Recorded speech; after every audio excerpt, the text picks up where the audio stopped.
This is Retirement News Online. So educators have an unusual mix of potential income sources in retirement. As a teacher, they're likely eligible for defined benefit pension plans. Whether they teach in a public school or nonprofit private school, they'll also typically have access to a defined contribution retirement plan.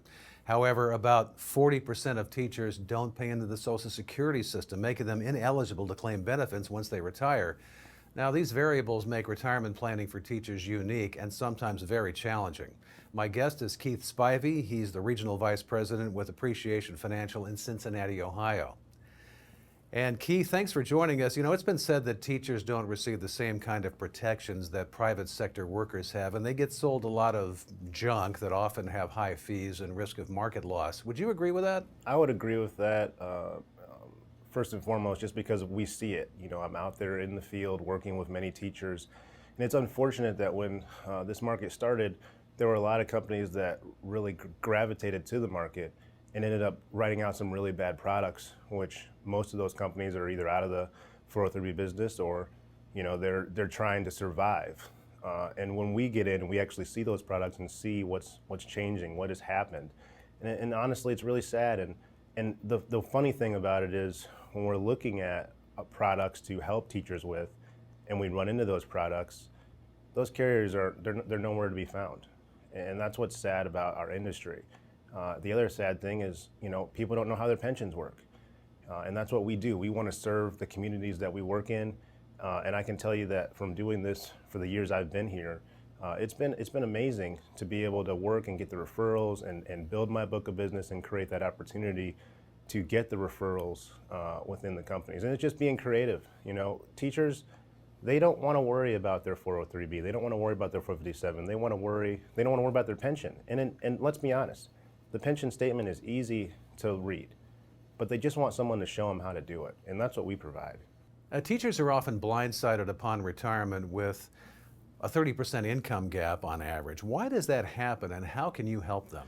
The surprise in most cases, like for me in Ohio, is, you know, a lot of things change year after year.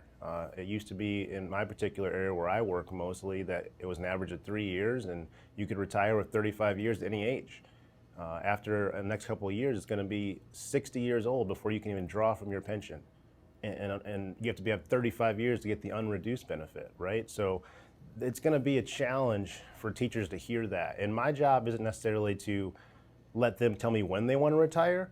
My job is for me to tell them, hey, this is when you're going to get the max amount to retire. This is what's going to help you the best. Obviously, you can retire before this, but if you do this now, or you prepare yourself for the future, you know, you're going to be in a better spot. So if I say, hey, 65, you're going to make this, do you want to do that?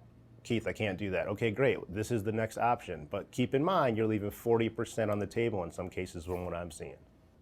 Finally, can you explain how the living benefits that the right life insurance can provide can really help teachers cover this income gap?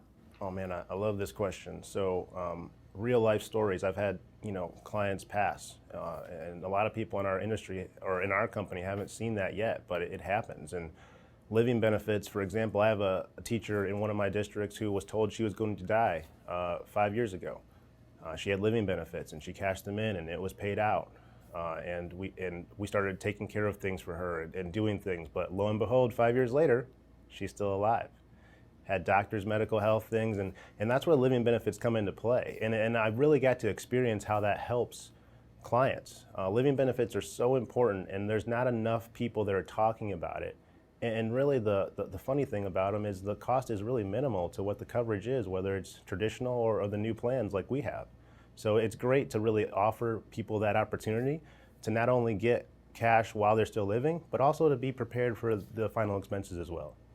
My guest is Keith Spivey in Cincinnati, Ohio, and this is Retirement News Online. Thanks for watching.